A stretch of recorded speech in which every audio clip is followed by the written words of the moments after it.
Hello les amis, j'espère que vous m'entendez bien, j'espère que vous me voyez bien et j'espère que vous allez bien. Ça tombe bien.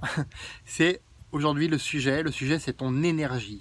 Quel est ton rapport à ton énergie aujourd'hui? Est-ce que tu as suffisamment de punch, de peps, de patates pour faire ce que tu veux de ta journée? Là la question c'est oui ou non, c'est pas oui mais, c'est oui ou non. Et en lisant certains magazines, en lisant certains articles sur Internet, notamment Top Santé du 12 octobre 2011, on se rend compte que 61% des Français sont fatigués. Et je ne parle pas d'une fatigue normale, je parle d'une fatigue tout au long de la journée.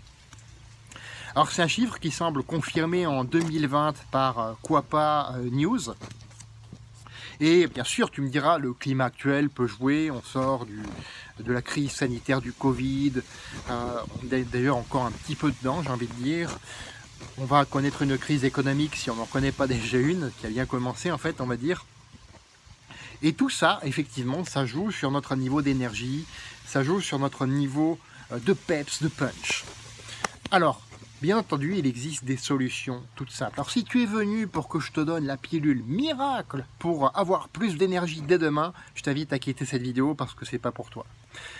La première des solutions simples, écoute-moi bien, c'est de mieux dormir. Tu peux te coucher plus tôt ou à ce moment-là, donc pour pouvoir te lever plus tôt aussi. Être passionné par ce que tu fais, ça aussi, ça t'apporte de l'énergie. Si tu n'es pas passionné par ce que tu fais, que tu sois salarié ou entrepreneur, hein, ça ne change pas. Si tu n'es pas passionné par ce que tu fais, tu es dans la mauvaise voie, tout simplement. Dans la mauvaise voie pour toi. Tu peux faire aussi de la respiration profonde, de la méditation. Encore ce matin, je me suis pris 1 heure de méditation, 1 heure de relaxation profonde, même je dirais, parce que c'est plus que de la méditation pour moi. C'est beaucoup plus important parce que ça me permet vraiment de me reconnecter, de laisser mon corps et mon esprit se régénérer. Et c'est important. Tu peux aussi boire plus d'eau, beaucoup plus d'eau. Ça va aider ton corps à faire vraiment le ménage et avoir plus de peps. C'est vraiment tout simple, hein, les conseils que je te donne. Autre conseil tout simple, manger moins sucré, plus de légumes verts et plus de bons gras pour l'accompagner. Alors je ne te dis pas de te gaver de bons gras, hein, mais tu peux en mettre un peu plus dans tes légumes verts. Et là, crois-moi, en plus, tu vas adorer ça.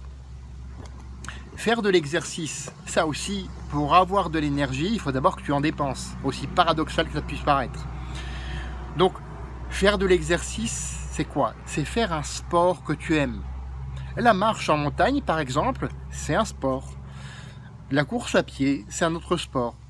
Et pourtant, entre les deux, je préfère la marche en montagne, je peux te dire. Et ça fait toute la différence, parce que courir, ouais, je suis capable de courir plusieurs kilomètres, mais c'est pas quelque chose qui me botte. Alors si toi tu aimes courir, bien sûr, tu vas effectivement pouvoir courir. Il y a plein d'autres sports. Choisis le sport que tu aimes et pratique-le encore et encore et encore jusqu'au restant de ta vie. C'est important ça.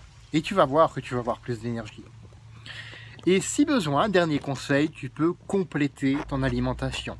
Donc en apportant ce qu'on appelle des compléments alimentaires. Alors j'en connais quelques-uns, je peux te conseiller là-dessus, à condition que tu suives déjà les autres conseils, sinon c'est pas la peine.